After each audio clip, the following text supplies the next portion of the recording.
et prier à l'attente du jour. Bonjour, bonsoir, fidèles abonnés de la salle Congo Télévision. Bienvenue. L'homosexualité dans l'Église méthodiste unie est le thème de cette émission. Et je vous rappelle que vous suivez l'émission Vie et Société. Sur ces plateaux, je reçois comme ça Maître Valentin Ketchi, à qui je dis bonjour. Bonjour, madame la journaliste. Comment vous allez, maître? Oui, on se porte mieux. Ok, ça va vraiment. Alors, aujourd'hui, on entend un peu partout, il y a de bruit qui se passe. Les gens disent qu'il y a aujourd'hui légalisation du côté dans l'église méthodiste de mariage des homosexuels. J'aimerais un peu savoir, vous êtes dans cette église-là? Oui, en fait, je suis méthodiste, j'ai des responsabilités au sein de cette église. Okay. Je suis né méthodiste, je le suis et je le serai toujours. Même ma génération, mes enfants, ma famille, nous serons toujours des méthodistes. Alors, vous pouvez un peu nous expliquer ce qui se passe dans l'église méthodiste? Oui, la réalité c'est qu'au sein de notre église, dans les camps sous examen, on venait de légaliser le péché. D'accord. Notamment les homosexuels. On va maintenant commencer à bénir le mariage des homosexuels, ordonner les évêques homosexuels. On a déjà, dans notre église méthodiste unie, on a déjà légalisé l'adultère, on a déjà légalisé l'avortement. Ce sont des pratiques que notre église venait d'adopter au sein de sa conférence générale des États-Unis. Alors, c'est suite à cela que nous sommes en train de mener un combat pour sortir de cette église, de ces fléaux, parce que vous savez que nous sommes vers le temps de la fin, mais nous ne pouvons pas quand même nous laisser faire. Nous ne sommes pas dans la colonisation. Voilà pourquoi nous disons non à l'homosexualité au sein de notre église, non à la régionalisation et non à la dénomination Église méthodiste unie, qui a maintenant légalisé les péchés et a craché sur les Saintes Écritures. Vraiment. Maître Valentin, c'est que j'ai un peu compris en voyant leurs réactions et je vois que c'est seulement l'Afrique qui s'élève pour dire non à cette décision. Mais dans cette conférence-là, quand ils prennent des décisions, il n'y a pas de participants africains. Non, il ne faut même pas dire que ce sont seulement les Africains. Si. En Europe, il y a plusieurs pays. L'Asie dans son entièreté, c'est des affiliés de l'Église méthodiste unie, après la conférence générale des États-Unis. C'est-à-dire qu'il y a un bon nombre, je peux dire peut-être 7 États des États-Unis qui ont quand même l'accès à cette pratique-là.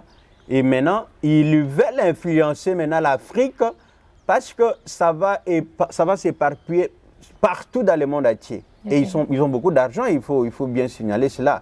Ces gens ont beaucoup d'argent et ils sont en train de faire tout pour que cette histoire soit mondiale. Mais dans notre église, nous disons, nous n'accepterons jamais que qui que ce soit, que tu viens d'où. Si tu as bouffé l'argent de ces gens-là, il est temps que tu puisses restituer. Nous n'avons qu'à la Bible, l'unique doctrine qui nous a été amenée par John Wesley, ainsi que notre discipline, qui est comme notre constitution. Okay. Alors déjà, on avait vu la Côte d'Ivoire s'est dit de se retirer de cette communauté-là.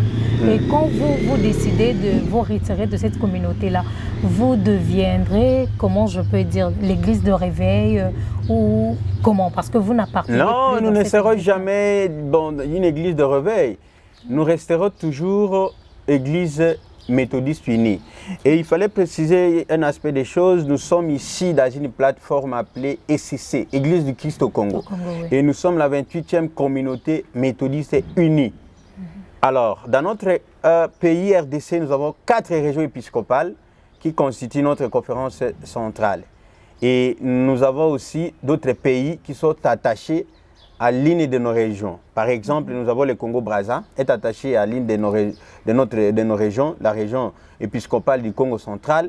Nous avons la Tanzanie, nous avons la Zambie, qui sont attachés à d'autres régions épiscopales. Alors, la question de la dénomination, moi je pense que ce n'est pas encore le moment de décider sur la dénomination, mais ce qui est vrai, nous voulons sortir de cette dénomination Église méthodiste unie, qui a légalisé le péché, qui a craché sur les Saintes Écritures et l'œuvre missionnaire. Voilà pourquoi nous sommes en train de lutter et nous en appelons notre représentant légal, l'évêque Monseigneur, mon père spirituel, Monseigneur Daniel Longue Onashoyaka, de dire non à la dénomination Église méthodiste unie et non à l'homosexualité, non à la régionalisation qui cache l'homosexualité.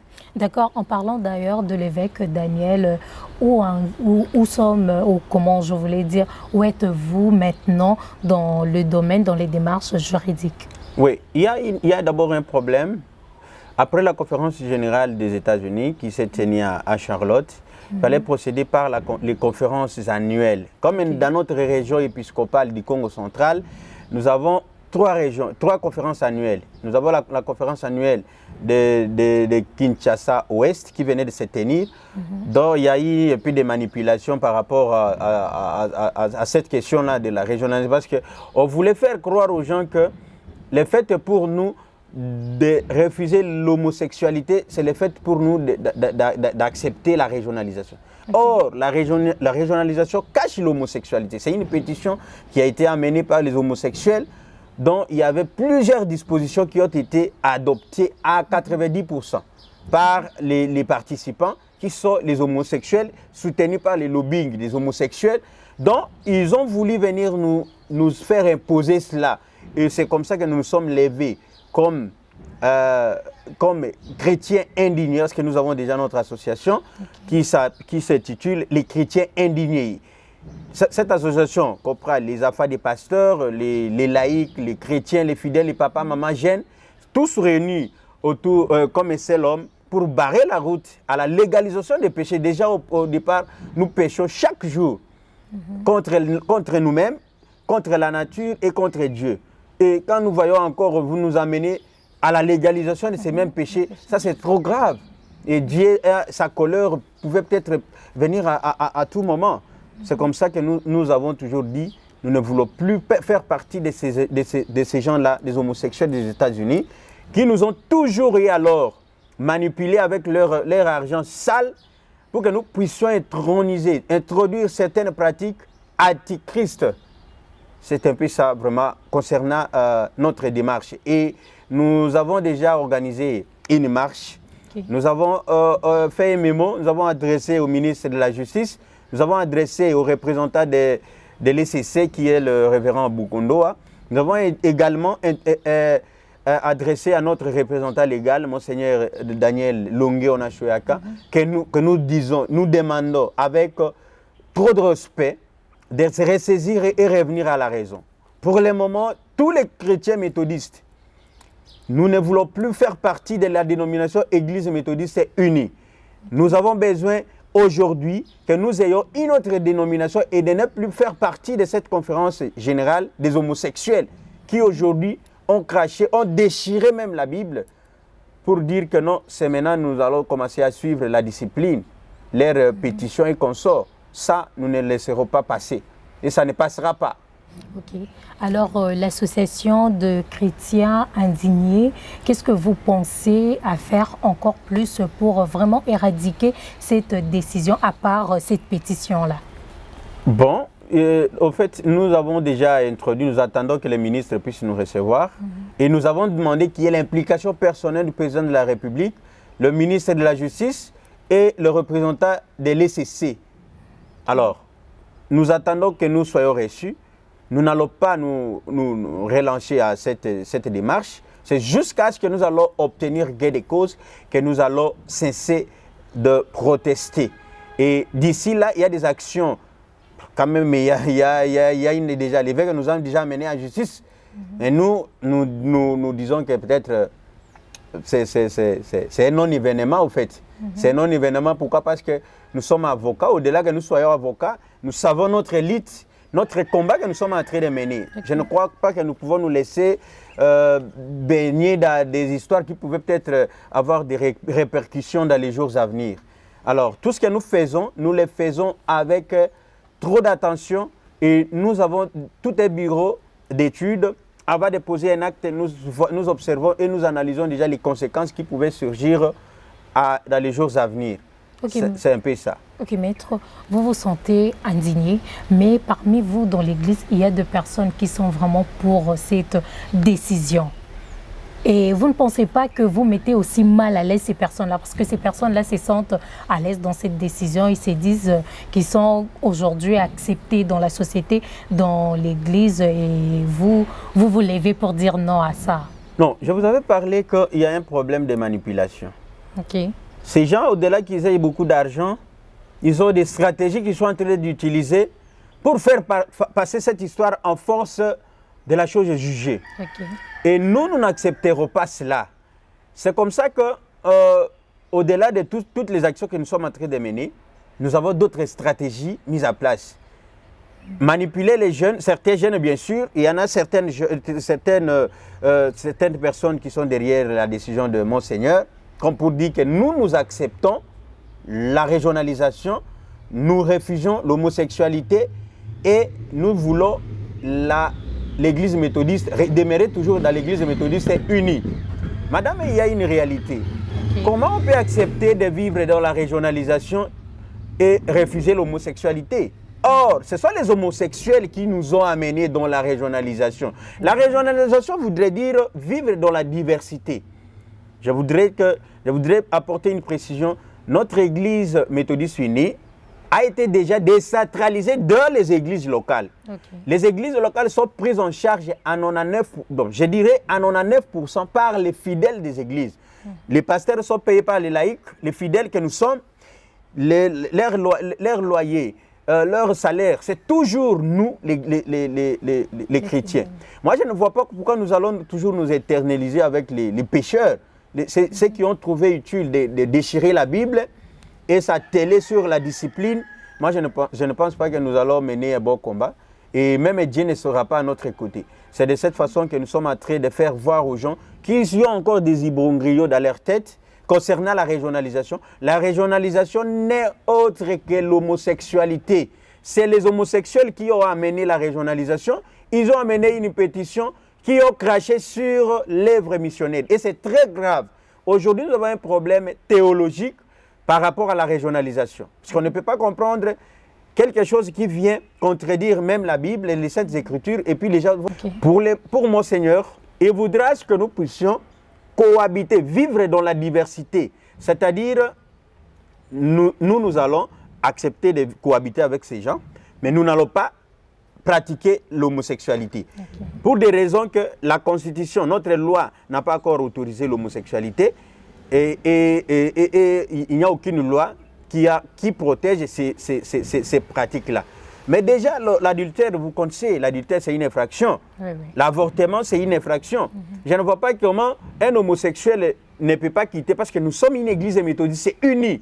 Nous vivons il y a une connexité au sein de notre église. Exactement. Et je ne vois pas comment on peut empêcher un lésbien, une lesbienne évêque venir au sein de notre église méthodiste, étant donné que nous sommes une église connexionnelle. Oui. Il n'y a pas une différence avec une église méthodiste de chez moi au Sankourou, là, d'une église méthodiste des États-Unis. Parce que nous sommes connexionnels, nous allons nous échanger. La diversité dont on veut nous faire voir, c'est seulement là où notre discipline nous a donné l'autorisation. Par exemple, la musique, notre administration, par exemple, ainsi que notre programme liturgique. Pour le reste, nous devons nous conformer à la discipline des États-Unis, qui a aujourd'hui légalisé le péché et craché sur les Saintes Écritures. C'est de cette façon que nous sommes en train de lutter. Parce que Lumumba, pour libérer le pays, il fallait qu'il puisse s'élever. Nous, jeunes que nous sommes, nous avons déjà mis nos vies en danger pour dire non à l'homosexualité au sein de notre église, non à la régionalisation et non à la dénomination église méthodiste unie des homosexuels. Voilà pourquoi nous sommes en train de mener notre combat. Quand même, nous sommes au stade où nous avons été traduits en justice. C'est une force pour nous. Nous reconnaissons et nous avons toutes les preuves par rapport à tout ce que nous sommes en train de mener comme démarche. Ce dont nous avons besoin, c'est que l'évêque puisse se prononcer et dire non. Vous avez évoqué le cas de la Côte d'Ivoire. La Côte d'Ivoire venait de se désaffilier de l'église méthodiste des États-Unis. Le Rwanda aussi l'a fait, la Tanzanie. Il y en a plusieurs pays qui sont en train de se désaffilier et nous, on n'a pas le temps de laisser à qui que ce soit pour nous dire que c'est une étape que nous allons aller progressivement. Non. Et nous sommes en train de perdre les fidèles pour le moment. C'est comme ça que nous sommes en train d'alerter le ministre de la Justice qu'il puisse initier une enquête ou instruire le parquet pour initier des enquêtes, voir si réellement l'Église méthodiste a légalisé le péché au sein de l'Église, notamment l'homosexualité, et au travers aussi, qui se cache derrière la régionalisation. Et aussi nous faire sortir de cette dénomination. Nous n'avons pas autre chose. Notre combat ne se mène contre personne et nous menons les combats contre les péchés. D'accord. Vraiment, le combat contre le péché et là, le combat, la lutte que mène le chrétien, le fidèle de l'Église méthodiste. Maître Valentin, moi je vous dis, en tout cas, je vous souhaite une bonne chance. Il faut réussir et il faut dire non à ces péchés. Nous sommes pratiquement arrivés à la fin de notre émission d'aujourd'hui. Quelques mots, quelques messages à passer aux fidèles qui vous suivent. Oui, je voulais d'abord saluer à tous les chrétiens méthodistes unis de notre région épiscopale du Congo central, et particulièrement c'est de notre région de Kinshasa Ouest. Je voudrais vraiment lancer un appel à la conscience que tous les jeunes qui sont manipulés par le lobbying des homosexuels, tous les jeunes qui sont manipulés par ceux qui font l'apologie de l'homosexualité, qui se cachent derrière la régionalisation, il est temps de se réveiller. Il est temps de prendre conscience, car notre Église ne peut pas accepter la légalisation du péché. L'Église qui nous a été léguée par nos grands-pères. Moi, personnellement, mon grand-père m'a dit que vous demeurerez toujours méthodistes jusqu'à la mort. C'est comme ça que nous sommes engagés en tant que jeunes. Nous avons mis nos vies en danger. Nous avons exposé nos familles. Et c'est maintenant, nous sommes maintenant au niveau de la justice avec les représentants de l'Église qui estiment que nous lui avons imputé, nous lui avons fait du mal et nous sommes en train de peut-être de bannir ou carrément l'image de l'Église. C'est comme ça que j'en appelle le président de l'ECC, le représentant légal de l'ECC, Monseigneur Bokondoa, de se prononcer quant à ce. Vous avez la responsabilité parce que nous sommes dans une plateforme de l'ECC. À monsieur le ministre de la Justice et garde des Sceaux, vous êtes un avocat véreux, je n'ai pas à vous donner comme leçon, vous devez vous saisir d'office pour que la réalité soit éclatée. À monsieur le président de la République, vous êtes le garant du bon fonctionnement des institutions. Nous sommes dans un fléau et vous savez, par rapport à votre lutte, vous devez vous impliquer personnellement pour cette affaire. Parce que nous ne pouvons pas accepter que nos arrières, nos petits-fils, nos enfants qui viendront après nous puissent être victimes des homosexuels au sein de notre communauté, au sein de la RDC. C'est comme ça que nous lançons un appel pathétique de conscience à notre évêque représentant de l'Église méthodiste unie de revenir à la raison. Aller à la justice, je pense que peut-être vous avez manqué l'occasion. Vous devez revenir à la raison, chercher les enfants, les fidèles. Nous allons nous asseoir autour d'une table pour voir ce que nous pouvons prendre comme décision à ce qui concerne l'avenir de l'Église méthodiste unie. Nous n'avons personne derrière nous. Ceux qui nous prêtent de mauvaises intentions en disant qu'il y a l'Église globale derrière cette organisation, personne n'est derrière nous. Moi, personnellement, je ne connais même pas l'existence de cette Église globale. Ce dont nous avons besoin, c'est de barrer la route en disant non à l'homosexualité, non à la régionalisation et non à la dénomination Église méthodiste unie. Et après cela, nous allons nous asseoir, nous allons solliciter ou chercher un cadre approprié pour tabler sur l'avenir de notre Église. Voilà. C'est cela que je dis bonjour à tous les chrétiens vraiment et à tous les combattants de ne pas faire un pas en arrière. Nous irons jusqu'au bout, jusqu'à obtenir gain de cause. Voilà, merci beaucoup. Vous avez vraiment compris comment Maître Valentin s'implique vraiment dans cette histoire. Il faut vraiment que la justice de notre pays, les autorités ecclésiastiques trouvent une solution quant à ces. C'était là votre émission Vie et Société et notre thématique est l'homosexualité dans l'Église méthodiste unie. Voilà, nous vous disons au revoir. On se retrouve à la prochaine. Bye bye. Bye.